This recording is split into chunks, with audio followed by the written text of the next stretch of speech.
Hello, everybody. Welcome to this week's episode of the Open Mike Podcast. Open Mike Podcast, unofficially brought to you by Liquid Death. Murder your thirst. Liquid Death. Why drink that boring canned, bottled water, whatever, however you drink your water?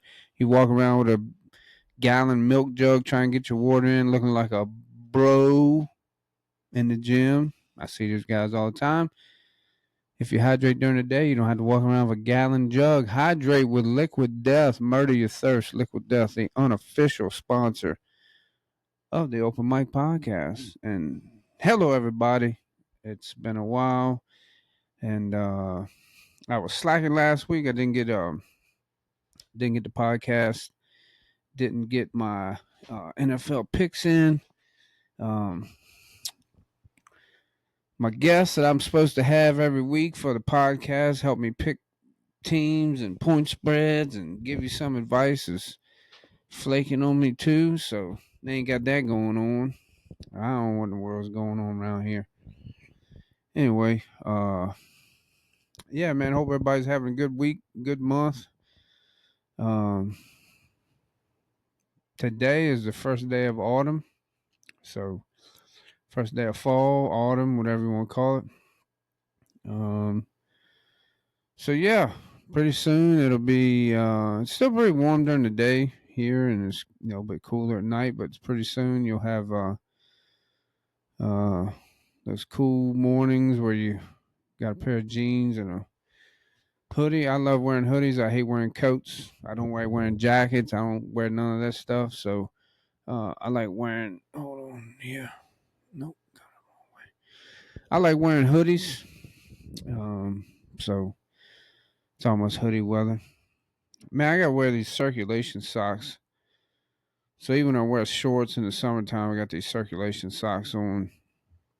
Uh, and man, those things are hot as hell. Hot not as in like cool or sexy hot. Hot as in like it makes me hot. May as well be wearing pants, but uh, gotta wear them. I guess when you get old, things start breaking down. Asked the doctor about it. He's like, well, some things are hereditary. So anyway, nobody wants to hear about me talk about my damn circulation socks. But anyway, the point I was getting at was it's hot, right? It's still 80 degrees here during the day, and it drops down in the 50s, 60s at night. And you got the dew, the moisture on the grass in the morning. So, um, but yeah, uh, since my last podcast, last episode, we had talked about Charlie Kirk, who had been murdered, basically assassinated. Some say he was buried this week, I think, and they did a lot of places around the country are doing like candlelight vigils and things of that nature for him. And there's nothing wrong with that. People want to honor the guy, and I'm sure in positive ways he touched some people's lives, but it's been a very, very it's been very heated, right? Like you see it on social media, I see it on the news. Um, People like to take things people say out of context, right? And try to, you know, they take something you say out of context so it looks like one way, but then when you go and listen to say like a full speech or a sentence or something that was said, you maybe realize it wasn't what it appeared to be when it was taken out of context. So, um, like I see it all the time, especially in sports, right? Like ESPN or someone, they'll post, this player said, such and such about this player and this team, whatever, and then you go back and look. Well, they were asked a question. It's not like they were just out here bashing somebody or bashing a team. A reporter asked a question and they kind of gave an answer. So you can't just take like a snippet of what someone says and get the whole story behind it. Um, and I've gone because I didn't know a lot about Charlie Kirk, and um, so I've done my due diligence and my research. I'm like, well, if I'm gonna talk about it, I'm gonna go back and watch some of his videos. He had a podcast, and watch a lot of things, right? And I think as he's gone throughout the years, right, like he became a little more educated, and he still said things that rub people the wrong way. But that's going to happen no matter what, right? Like you're going to say things that just some people are just going to take issue with, and you can't, um.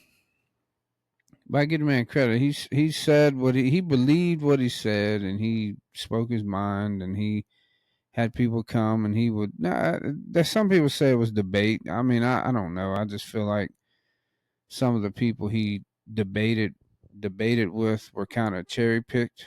Um, yeah, I've seen some videos where he went overseas to Cambridge, I think it was some universities over there, and some of the people he was debating with there were on point. So a lot of times his points were proven to just be kind of more of just his opinion and how he feels, not based off facts, and that's fine. He's entitled to his opinion and how he feels, but um, I don't think he was as knew so much as people are like making him out to be. But um, yeah, it's just been a lot of.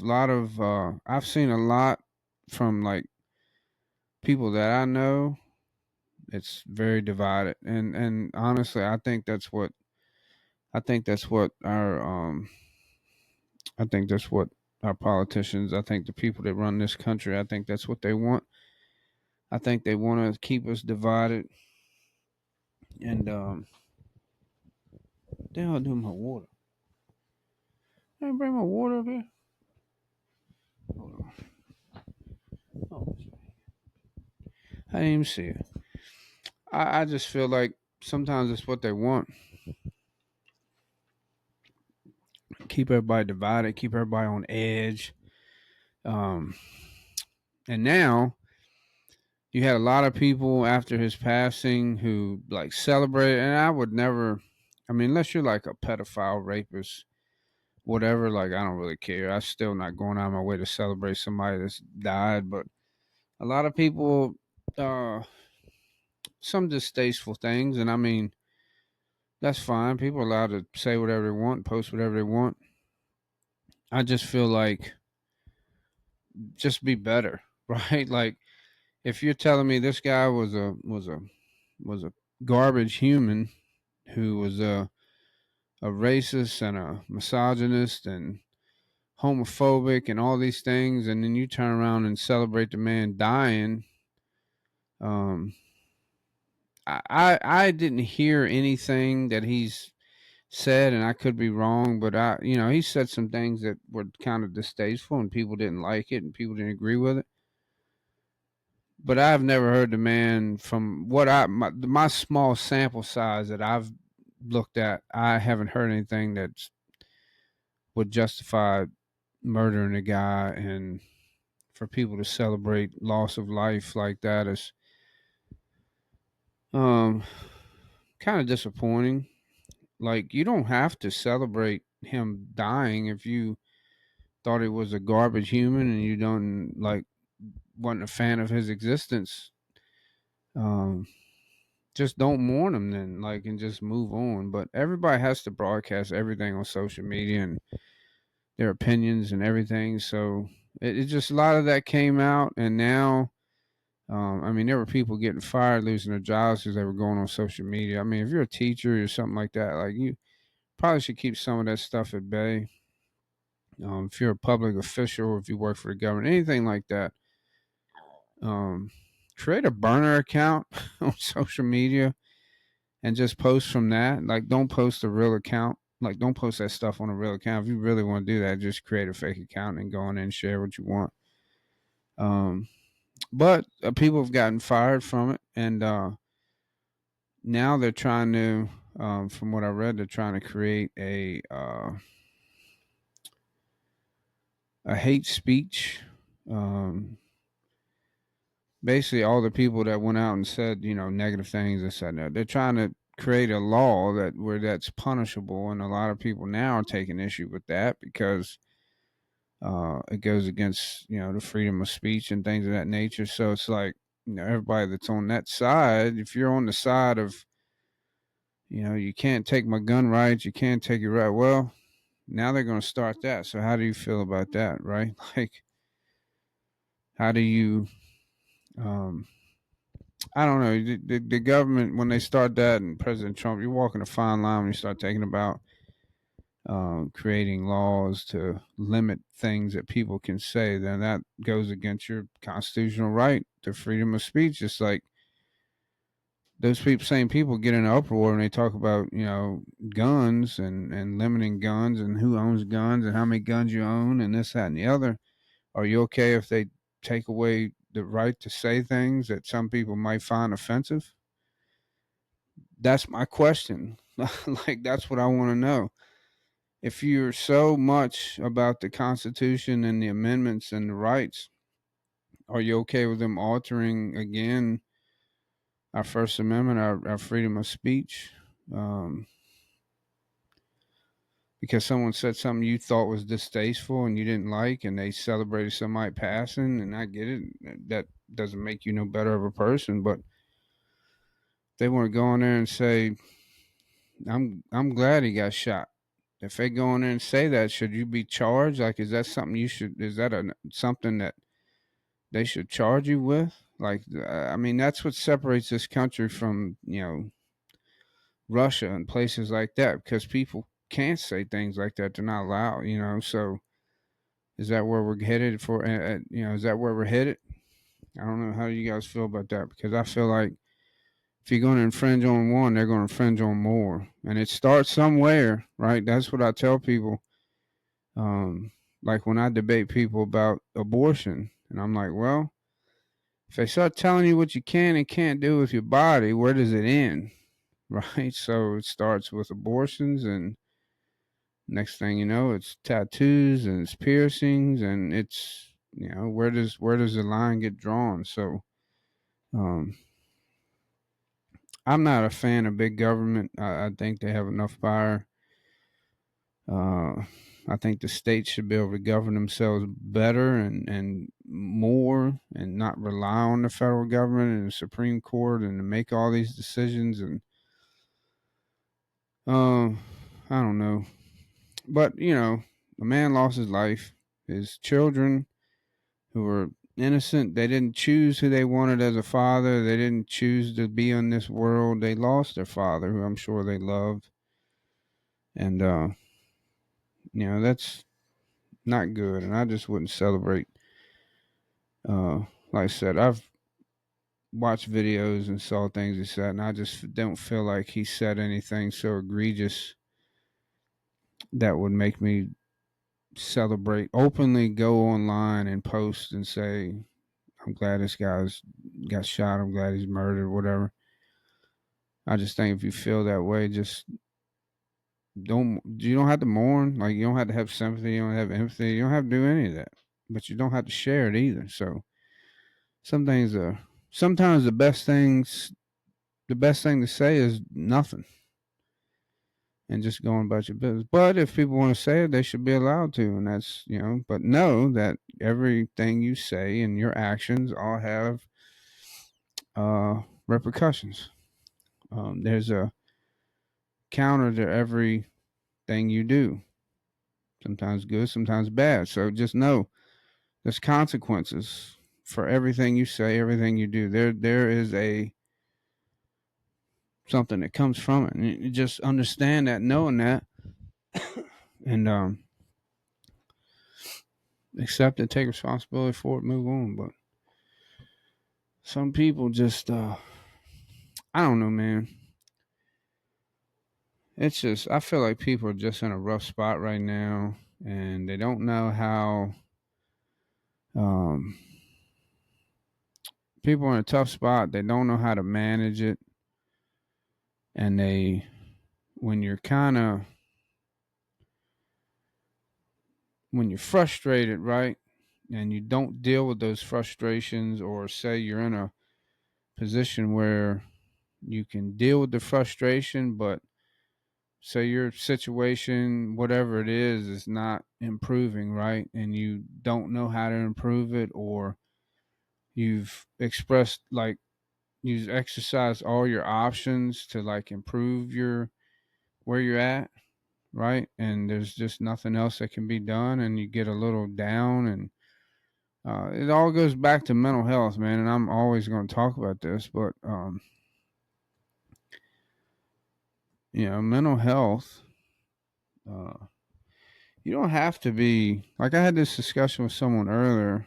Um, Someone I know who told me they got engaged, which is a great thing, and they've been together for like 7 years. They've lived together for like 5 years, and I was like, well, I'm just going to give you some advice that I was given that I didn't take, and go to couples therapy right before you get married. And it's not because they have problems or there's something wrong, but it gives them that area where they may be able to discuss something they didn't think to discuss about before, or maybe there is something.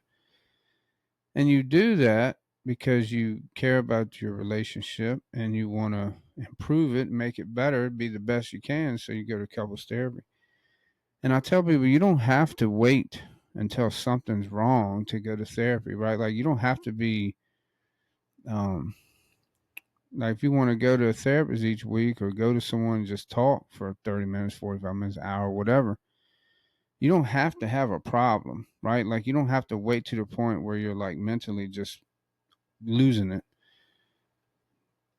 You don't have to wait to that point to go seek out therapy and just because I'm telling you, it helps, man. It definitely helps to talk to someone. And I got people that's just like, oh man, it's just soft talk. You know what I'm saying?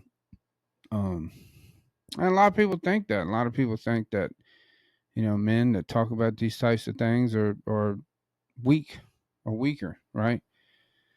Um, but I don't think so. I probably came from the generation that was made to believe that. And I probably did believe that at one point in my life. Um, but a lot of my mental health and my anxieties, were probably worse than I realized. And um, I was diagnosed with AFib, a health condition, many years ago, and I questioned why, right? Like I changed my lifestyle, I ate healthy, I worked out, I did all that where I wasn't doing any of that. And I'm like, why? So why have I done all the changes? Why have I made all the changes in my life to live a better life, a healthier life? And then that happens, and I'm just like, why?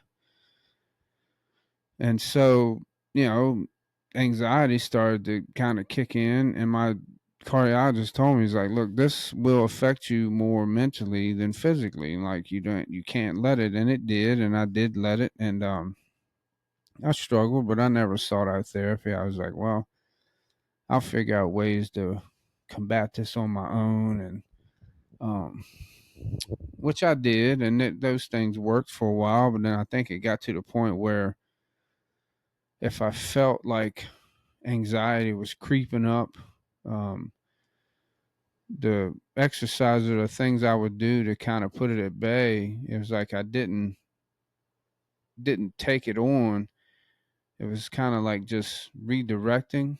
So it really didn't go away. It was just kind of like swept under the rug, kind of like bottling it up, not dealing with it. And eventually, it got to the point where it would, um, just come over. It just took over me, and I'd have like crippling anxiety, couldn't leave the house, couldn't do any of this, didn't want to leave the house. And then you're having like intrusive thoughts and all these things going on, and it just all just starts to spiral, right? And it's kind of, you're like, what the hell, I'm like losing control. And every time I have an anxiety or panic attack, I'd be like, this is it. I'm not coming out of this. And you think you're dying basically. And it's scary and it's no fun. And I wouldn't wish it on anybody.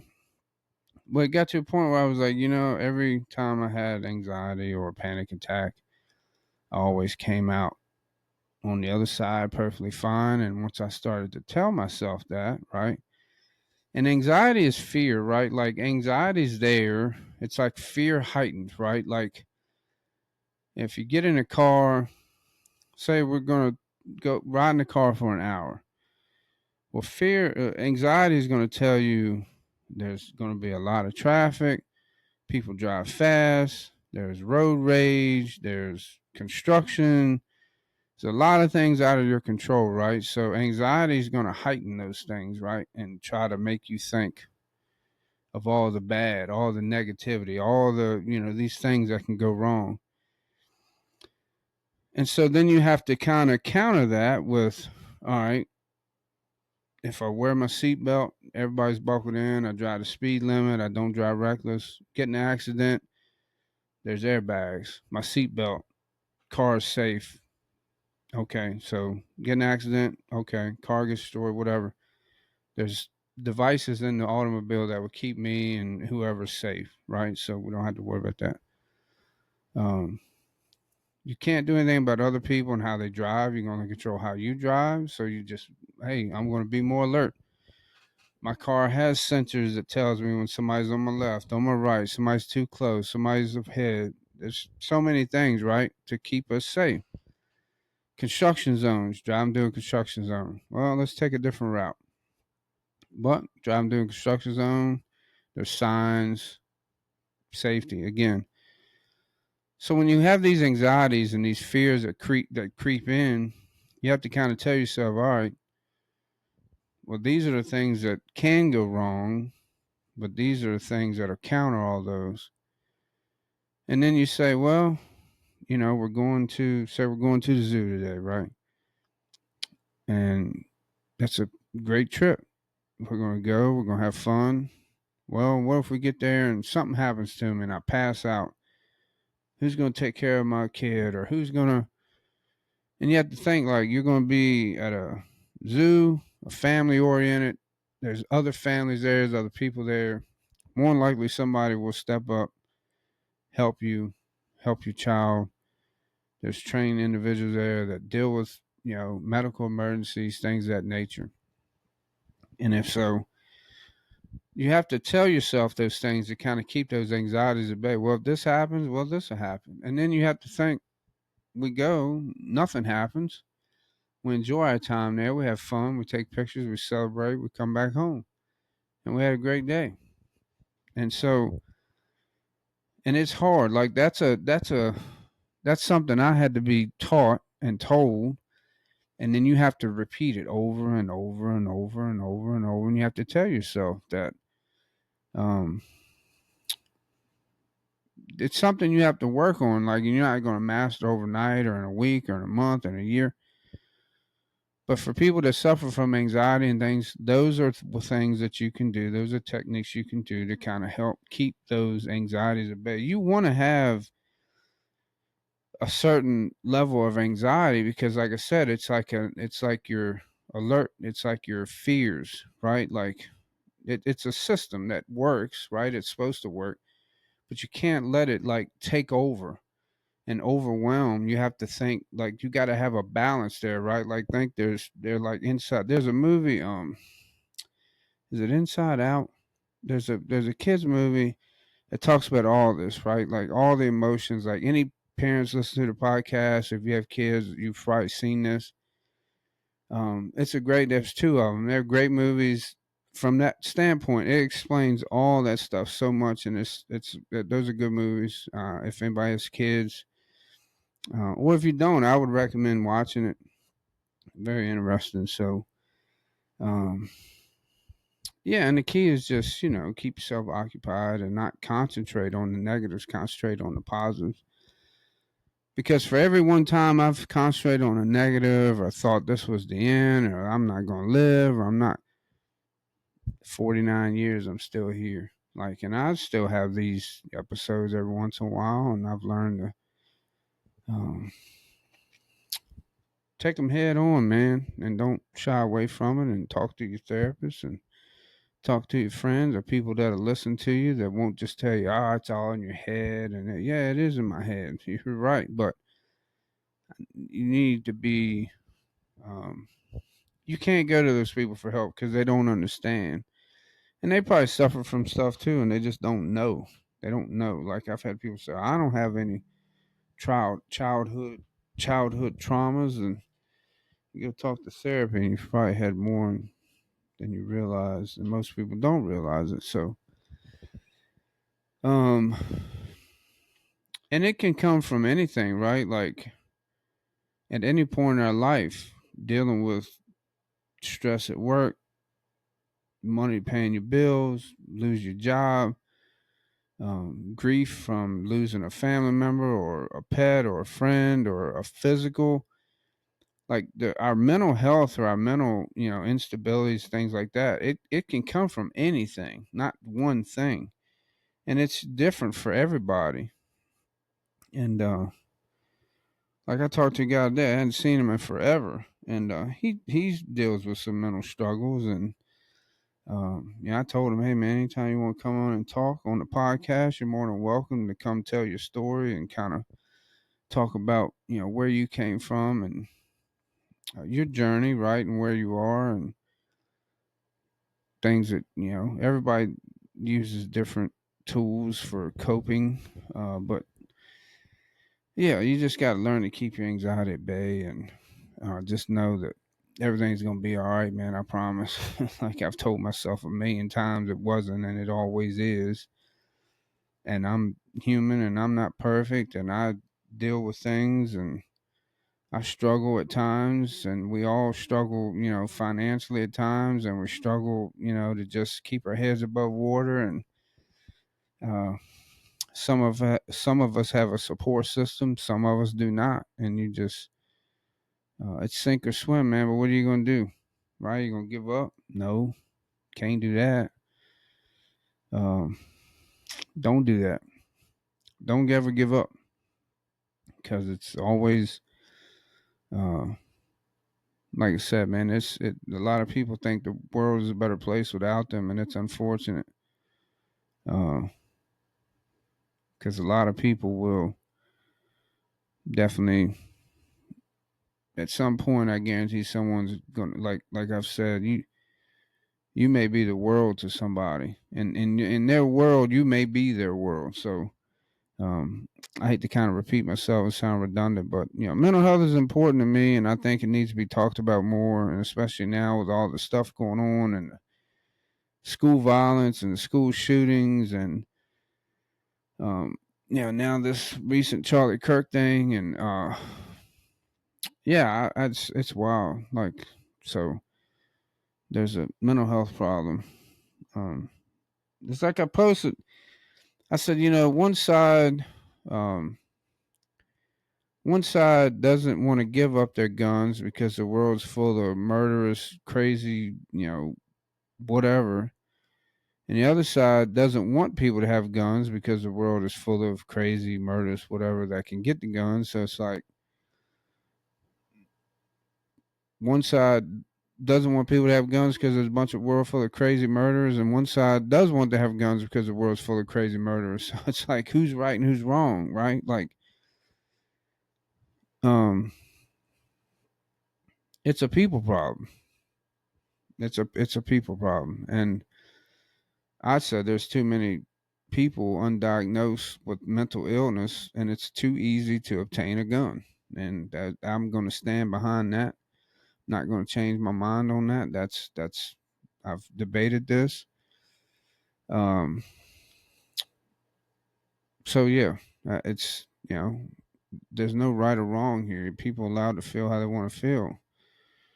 One side feels like there's too many people in the world that are crazy murderers, so we should outlaw guns so those people can't have guns. And the other side is like, why own my guns? Because there is a world full of crazy murderers. So I want to protect my family. We can get into that debate too. I don't feel like if you need a gun for protection, I don't feel like there's guns that are just over. Like most people tell me, all right, I'm allowed to own my gun because in case of the tyrant, the tyranny of the government, right? They're going to come take over. Well, the government's got the military on their side. So no matter what guns you have or how many guns you own, you're outpowered, outnumbered, and it doesn't matter. And now if you say, hey, I want to have a firearm in my house to protect my family, Do you really need an AR-15 or MP5, or do you really need that? Probably not. You can probably get by with a nice, nice handgun or shotgun. Shotgun with some buckshot will definitely deter any criminals that's entering your home. I can guarantee you that. So, I don't know. What do I know? I'm just a simple man with a microphone just talking to be talking. So, I don't know, man. But yeah, I wanted to come on every week now the football season started. Week 3 of the NFL season. There's one more game tonight. The Lions against the Ravens. And just make picks every week. The first 2 weeks of my picks were not good. I feel like the whole first month of football, you don't even know who's what or who's got what, and then you got some injuries going on. But week 3, man, has been crazy. Like the Packers looked like they were gangbusters when they beat, my team. And then they lose to the Browns yesterday. And then you got teams like the Colts who have Daniel Jones as a QB, who was with the Giants forever and was terrible, and he goes to the Colts, and I mean they're 3-0, and they're just, he's lighting it up right now. It's just the whole first month of football is just crazy, and I don't know tonight. I think the Ravens should win that game, but again, it's just very unpredictable right now, and I don't know. Don't know, man. Sports is very. I think sports is very relatable to life, where people overcome adversity and they, have a success story, and that happens a lot. I feel like in sports, which is why I love sports. But hey, what I know. Anyway, let's do a little weird news from around the globe. What's up with that? What's up with that? What's up with that? What's up with that? Weird news from around the globe. Let's see what we got. Bride confronts mystery wedding crasher. Wedding Crasher. That's a great movie. I didn't know people really did that. Bride confronts mystery wedding crasher after searching nonstop for 4 years. Man, that's a determined individual right there, boy.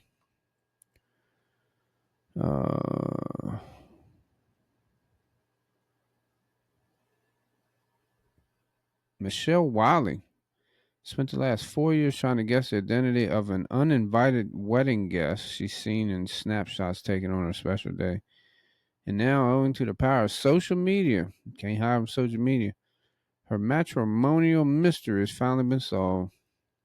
It was always in the back of my mind. Wiley, 38, from the UK. Unfamiliar fella. To find out eventually after all this time is quite something.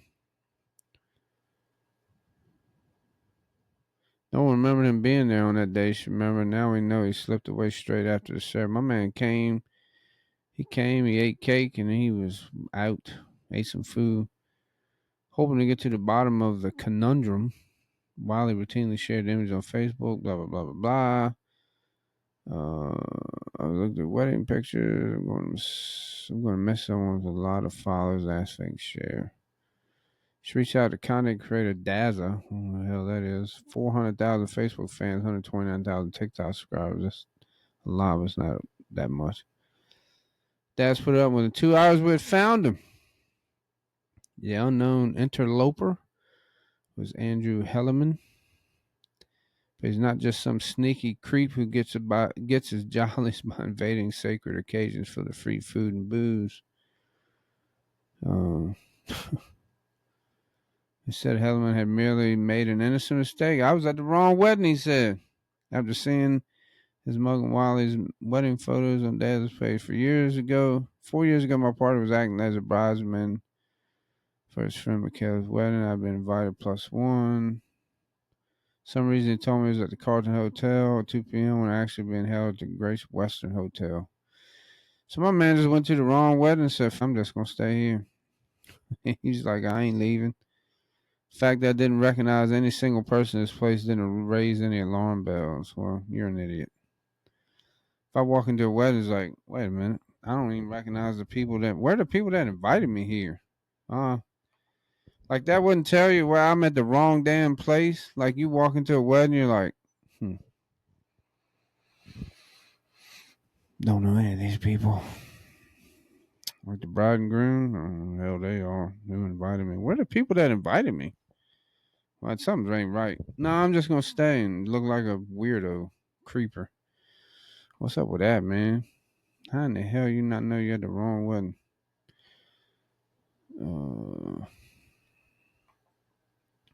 Anyways, that's kind of weird, but not really. I don't guess. What is that? No. Let's see. I'm lucky to be alive after sustaining car crash injuries tripping over my cat. Why? This is another story from the UK. He suffered catastrophic injuries.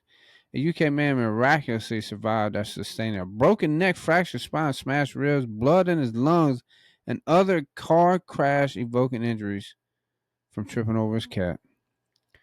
I can't remember much, just falling fast. It was quick and it was over within seconds. Then I was at the bottom. The freak apocalypse meow accident reportedly occurred on the evening of October 23rd. Man, this is from last year. When is this from? I don't know. Oh, he has an Egyptian sphinx, one of his hairless cats. Dove out latched on one of his legs while he was coming down the stairs. It took a bit of a chunk out of my leg. Then I lost my footing. Tumbled down 14 steps. Well, no damn wonder. You didn't just trip and fall. You tripped and fell down the steps. It ain't like you just tripped and fell on the floor. So I bet he did.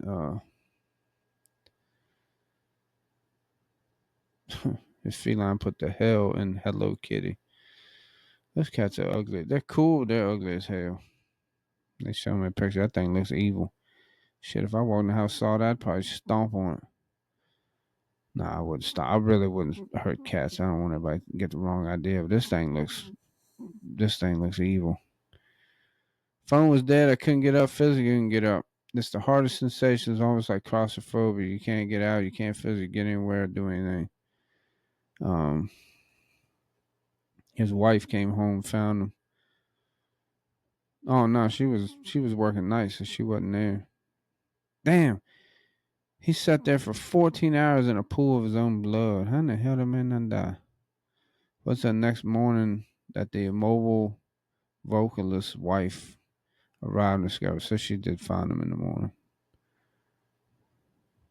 Damn, she only gets home about 8:30, didn't get back till 10. What was she doing? Well, cat took a bite out of you. Hey man, I have cats. I have two cats. Everybody's like, man, cats are always plotting to take us out. Well, his cat plotted and his cat succeeded. So, what's up with that, man? Watch your cats. I always say that. Cats are plotting. Cats are always plotting. I see how they look at me.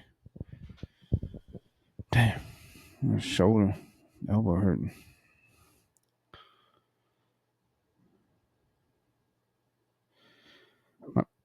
My 6-year-old lost his ability to walk, talk, and breathe, but docs couldn't help. My Google search saved his life. Oh man, what's up with that? Let's see what this is all about. What we got here? My 6-year-old lost his ability to talk, walk, and breathe. Docs couldn't help. What started as a simple illness spiraled into a nightmare for a Texas family when their 6-year-old son was left paralyzed just hours after being misdiagnosed with the flu. See, this is why I got trust issues, man, with doctors and hospitals. They're only human, man. They make mistakes. Desperate and out of options, his terrified mother turned to Google in the dead of the night, and what she found ended up saving his life. I thought I was gonna. What she found ended up saving his life. I thought I was gonna lose him that day. Casey Daniels said of her son, Witten Daniel. They from, what did I say they was from? Oh, I didn't say. Yeah, Texas. What if they named him after Jason Witten? Was admitted to hospital dizziness and headache.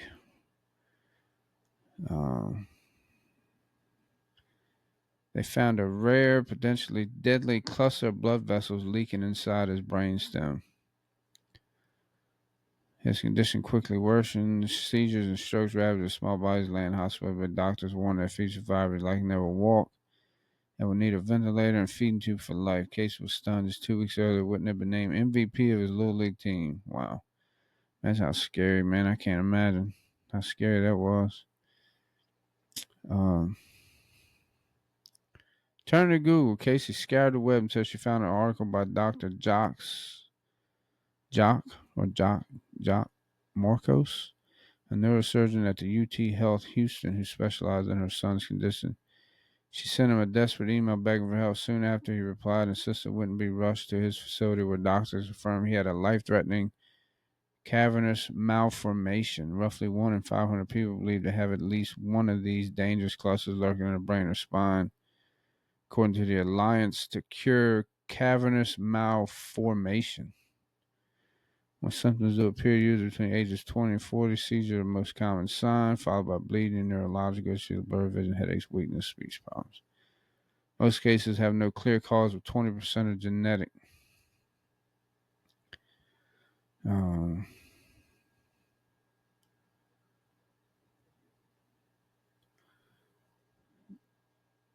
So they did a risky procedure. Within hours, he was awake, breathing on his own, talking again. 6 weeks later, he's back at home for his 7th birthday and more to celebrate just another year. I want to say thank you, Dr. Marcos, Dr. Shaw, for letting me see my friends again. Wouldn't told the news.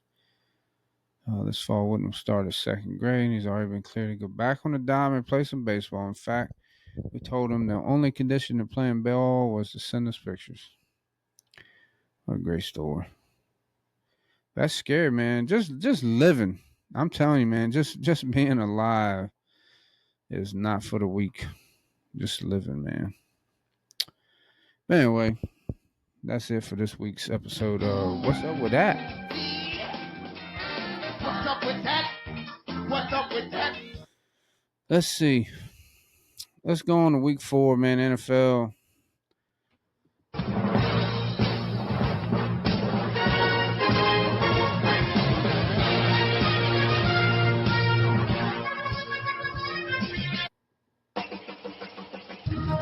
Week 4, NFL Week 4. Let's do some picks. I know Week 3 technically ain't over, but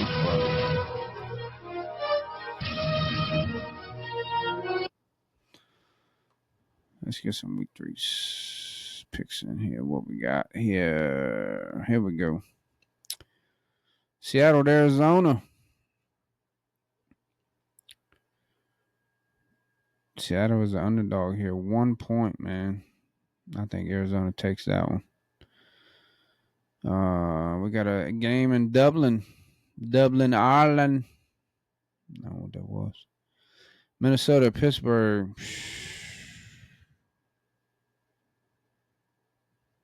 Pittsburgh's the underdog here.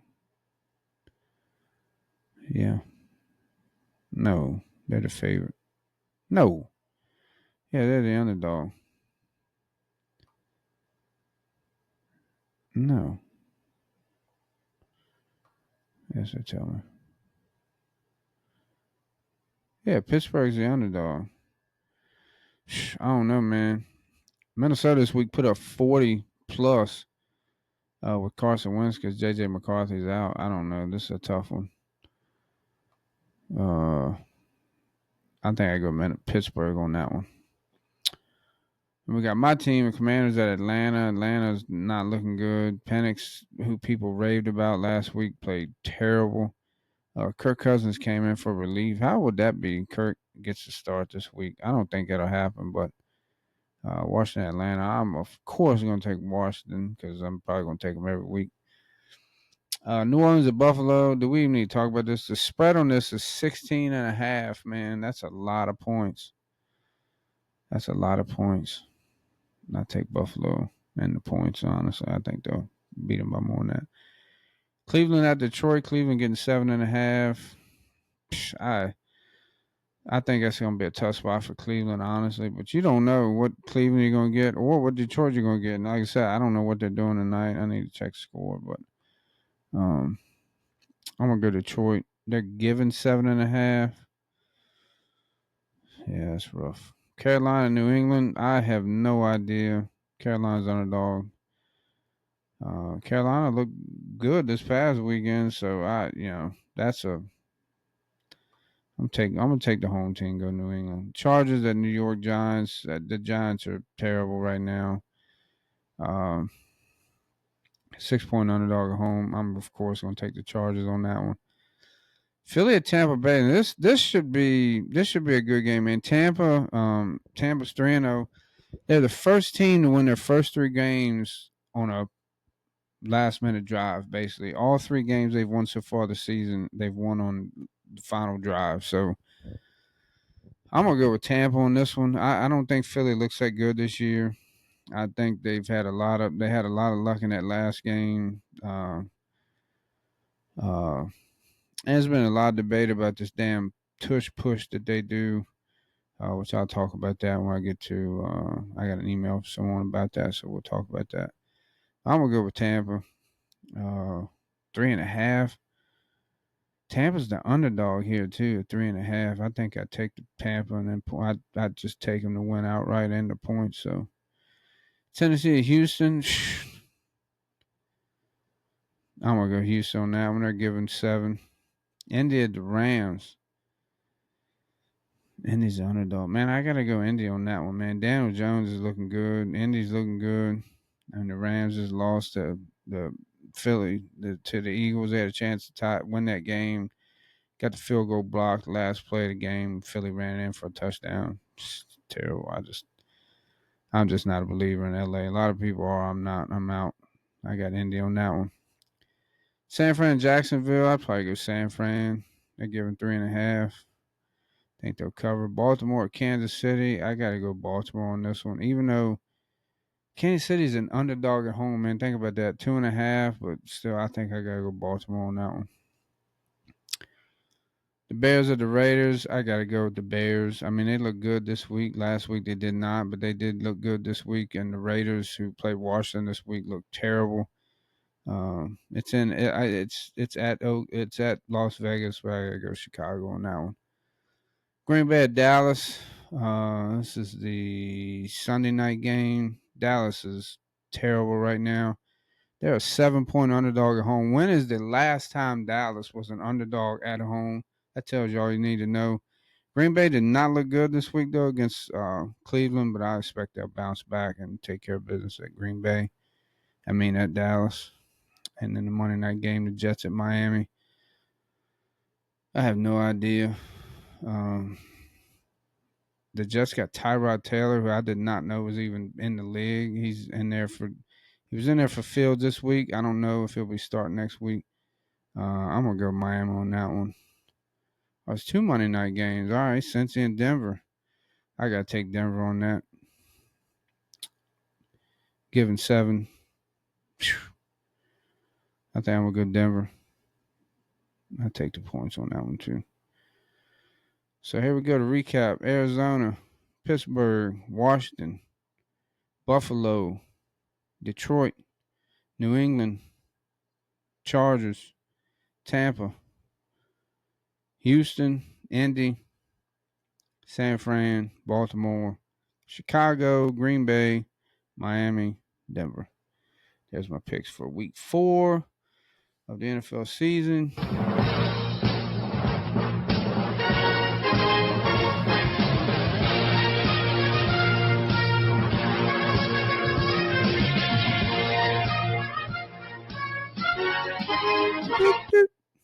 Anyways, let's get to where we at here?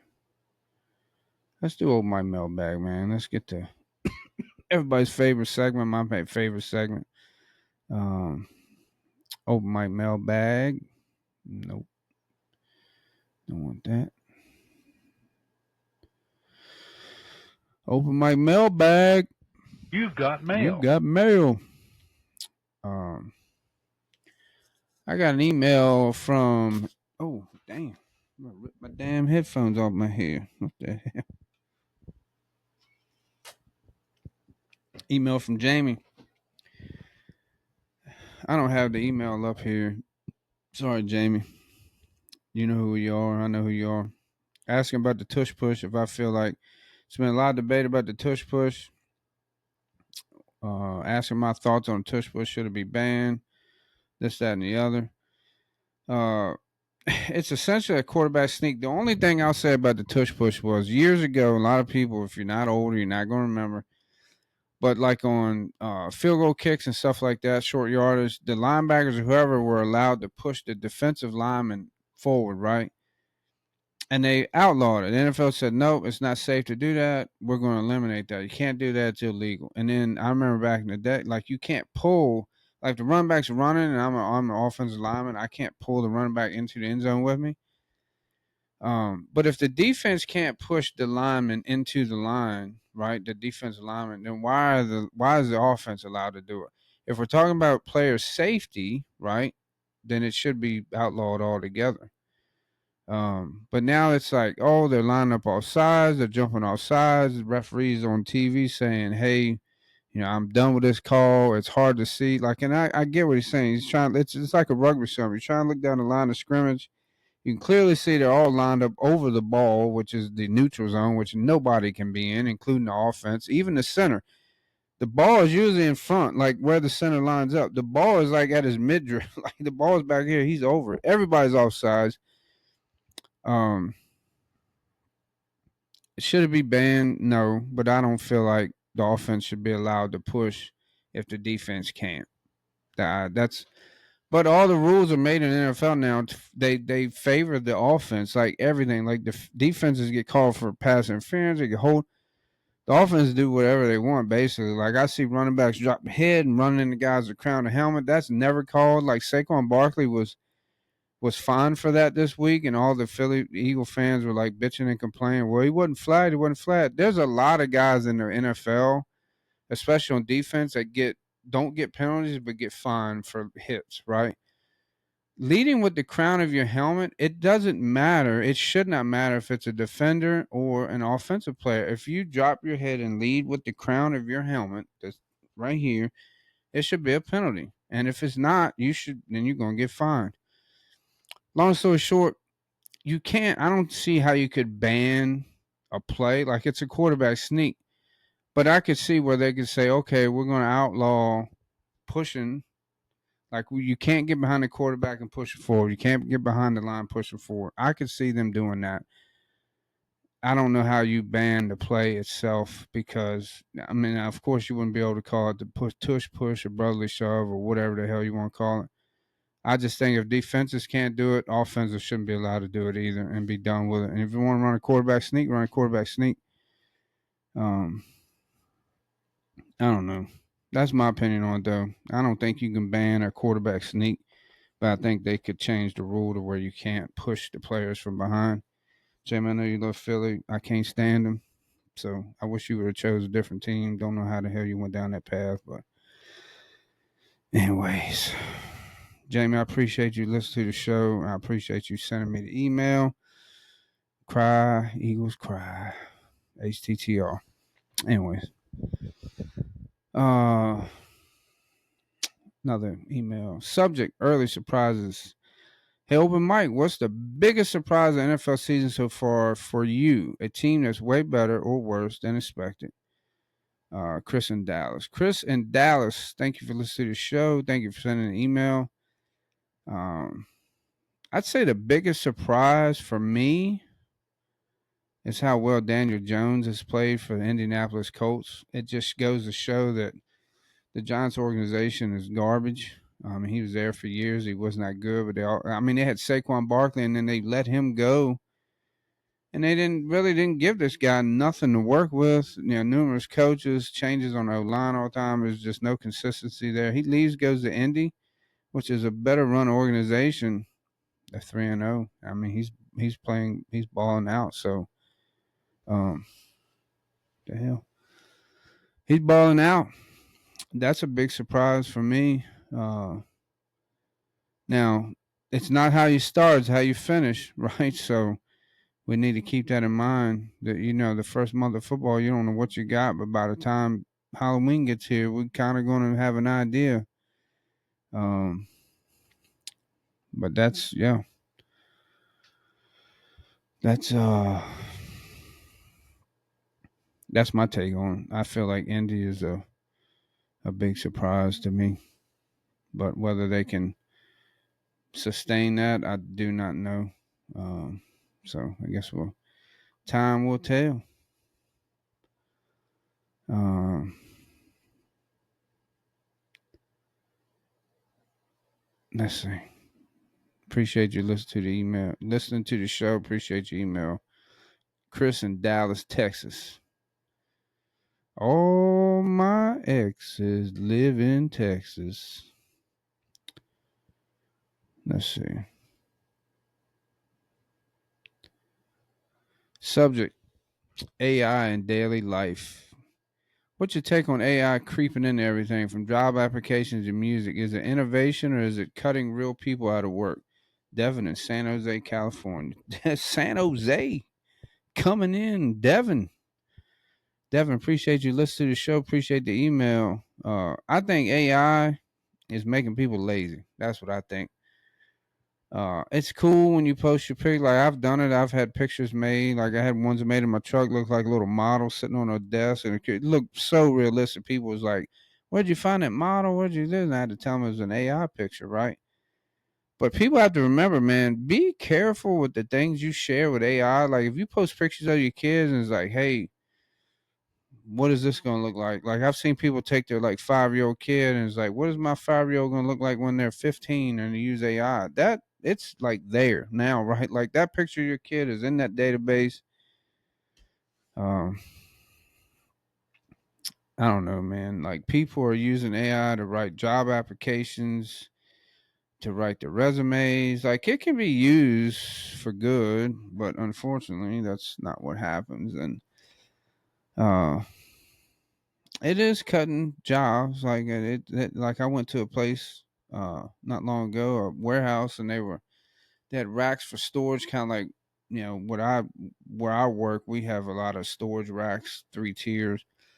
And then over here, they had this one. I kept hearing this noise like, zoop, zoop, zoop, zoop. Like, what the hell? I asked the dude working there. I said, what is that? He said, oh, it's AI, man. So we don't have to carry the boxes or the stuff up in the rack, put in the rack. This AI racking system does it all for us. He says, great when it works, but when it breaks, it's not even designed to have a human go in and pull the box or whatever needs to be pulled. So then no orders get pulled. So um, it is an innovation that can be used for good and has some benefits to it. But you know, also people put way too much. Like I hear people like ask questions and all these things, and it's just I don't know. People just don't put too much stake in the AI. But Devin, that's my take on AI. It can be good and it can be bad. So I appreciate the email. Um, oh man, it's a good one. Kids and gender. Do you think schools should play a role in teaching kids about gender identity, or should that stay strictly in the home? Maria in St. Paul, Minnesota. Maria grew up in the Spanish Hollow. Maria, thank you for the email. Thank you for listening to the show. Man, that's a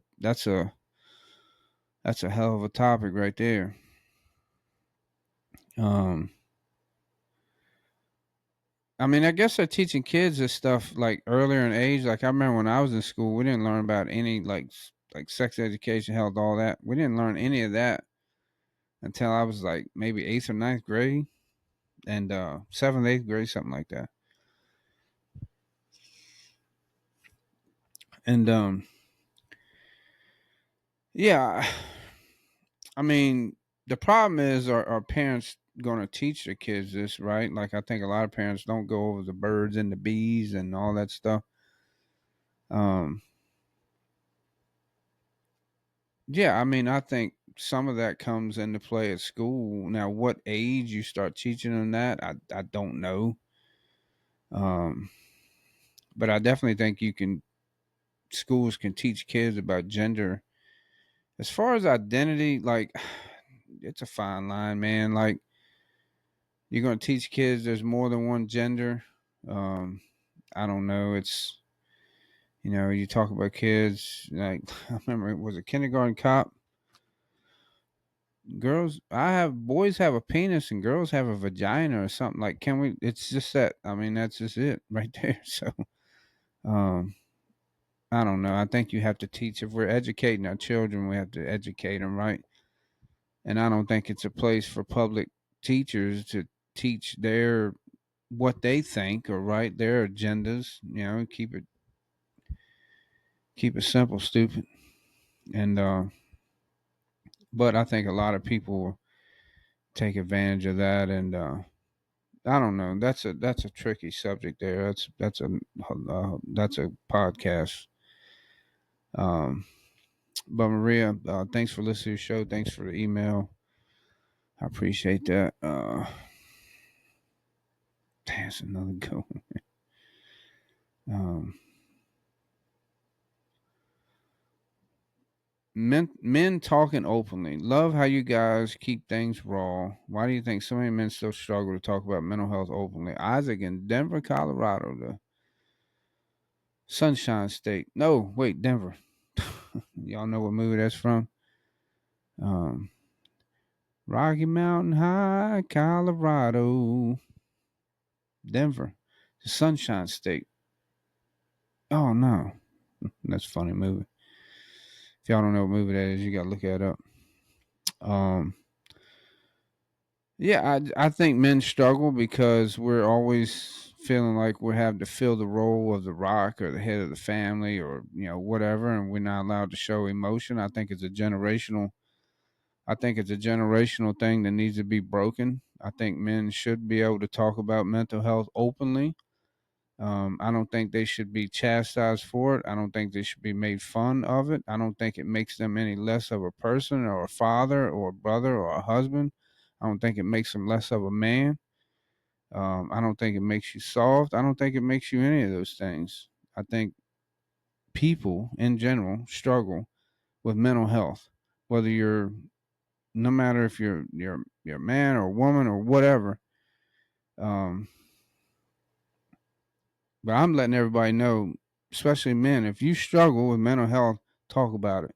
Tell your partner, tell your parents, tell your siblings, tell the therapist, seek help, talk to someone, get it out, man, because it'll eat away at you, and it'll eat away and eat away and chip away, and it sucks, dude. Trust me, it sucks, man. But that's why I think it's a generational thing. I think it's starting. Like the younger generations, I don't think they have a problem with that. I'm very open with my child. I tell my child I want them to talk to me about anything and everything. And even though they're young, one day they'll understand. And I think people just need to be more open and talk about things and not be, um, shouldn't feel like they can't. Right. So, Isaac, I appreciate, listen to the show, appreciate your email. Um, Let's see. Sports snack emergency. Serious question. What's the best snack to stress eat during the tight fourth quarter? Nachos, pizza, or just straight whiskey? Phil in Buffalo, New York. Phil. Philip. Oh, man. I'm going to eat whatever the hell's in the house. I remember watching, and I've been a Washington fan, Commanders, Redskins, and they were trash for 25 years. Never had many tight games, but a lot of cardiac games there.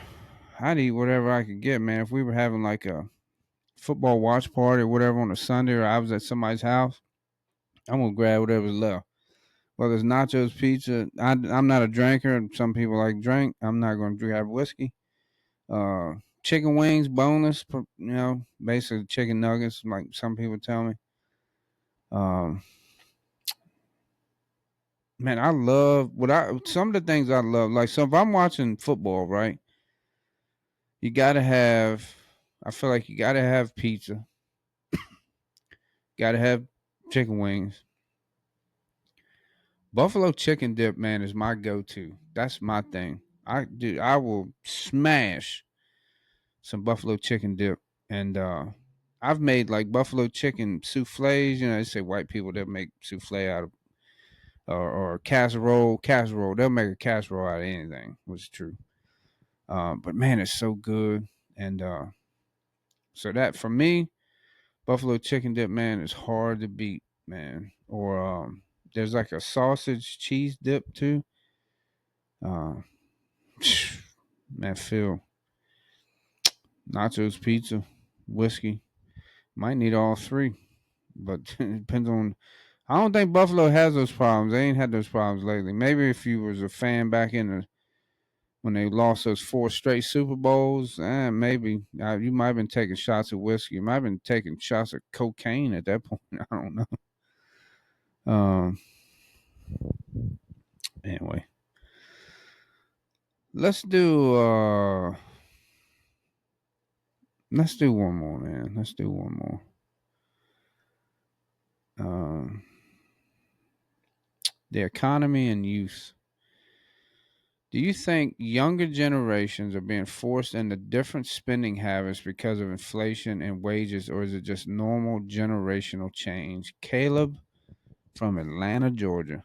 Caleb, I think it's housing is very expensive, right? And I've seen a lot of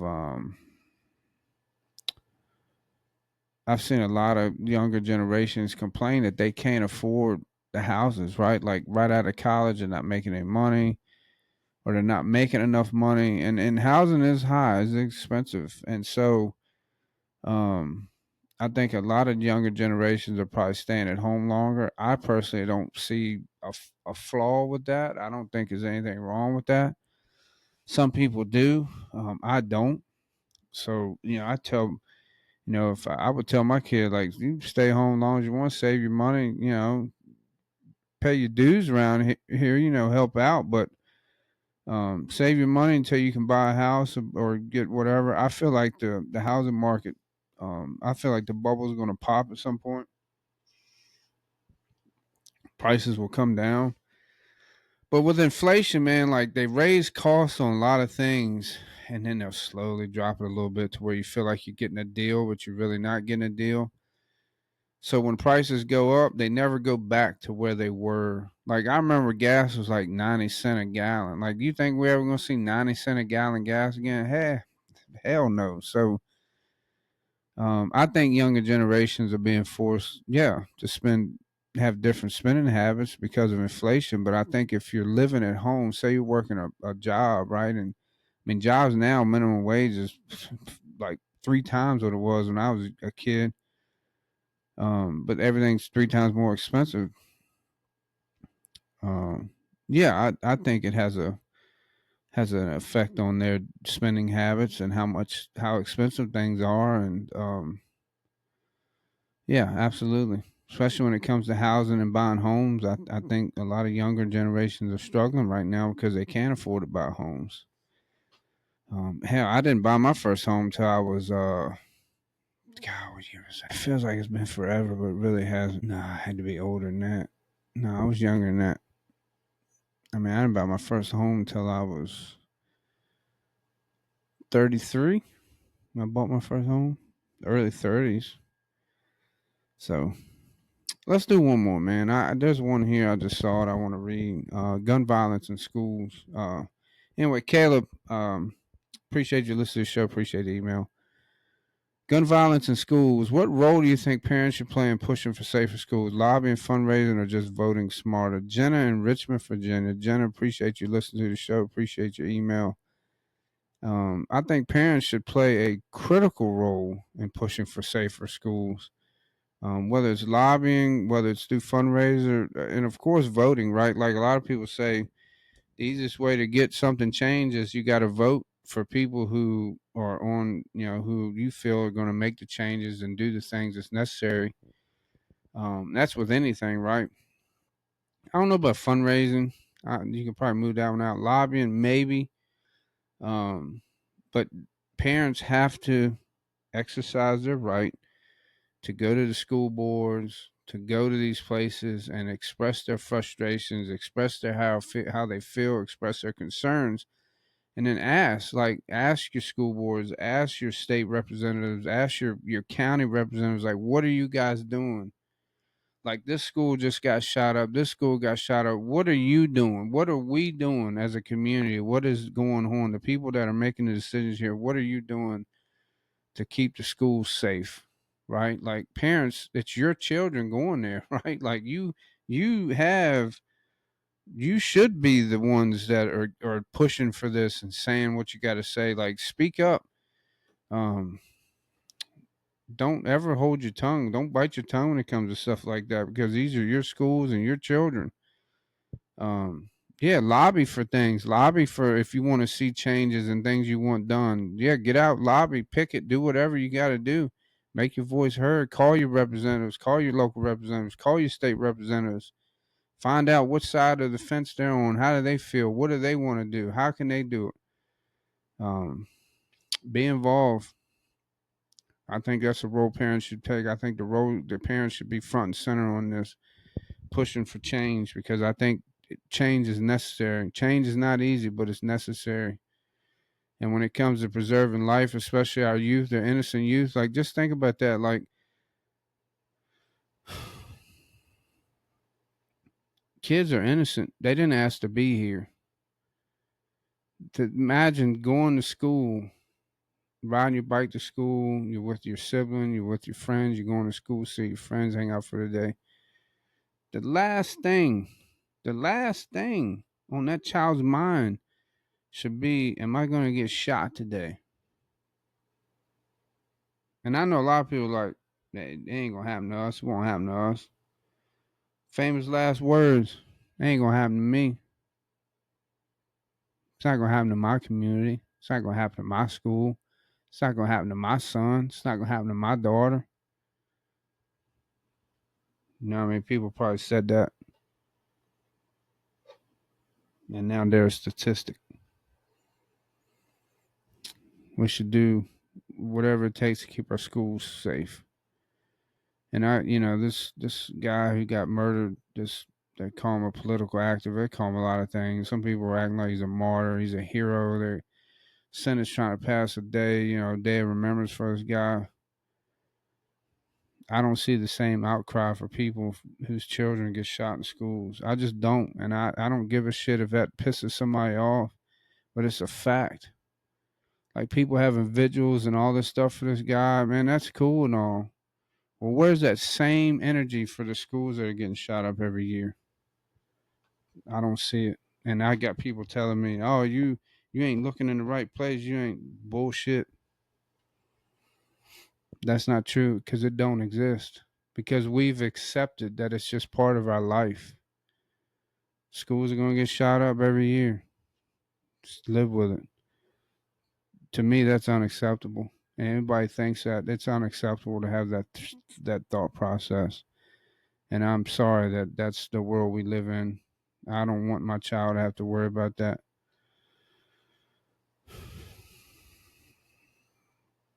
I don't have the answers, though. Unfortunately, I don't. I mean, I have some. I have some thoughts, but metal detectors in school, armed security outside the schools. I've seen armed, police officers in schools that are sitting at a desk playing with their cell phones, playing on the phone. You ain't getting nothing done like that. Walk right into the school. They don't get up. They're not on alert. You had a gun. You walk up, pause, bang, shoot that guy, and he's done. Then you got free range. So if we're going to put security in schools, if we're going to put police officers or deputies in schools, they have to understand, take the job serious. I would never want to walk in, if I was a sheriff or if I was a police chief or whatever. I better not ever walk into the school seeing someone there who's there for security duty, sitting or playing on their phone or not taking the job serious, because your ass will be fired. I would terminate them and on the spot. Hand over your badge and gun, you're done.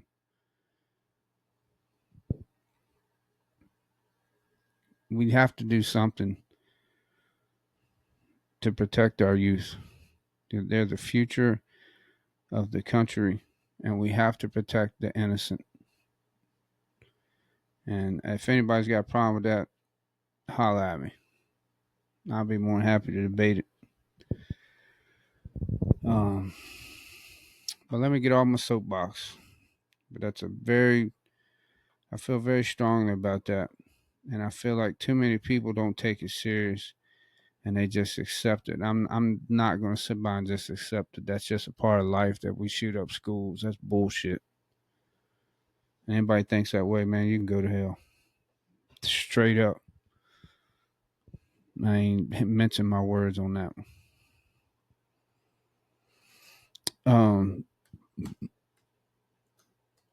Thanks everybody for the email. Thank everybody listening to the show. Man, I love the emails. Keep them coming every week. It's my favorite segment. I know most people it's their favorite segment too. Do a little outro song here. What y'all think? I like these. Kind of cool. Here we go. Tough times don't last. Tough people do. We're standing strong, me and you. Open Mike keeps it raw and true. Till the next time, we're back with you. Everybody have a good week. Peace out. Boy Scout.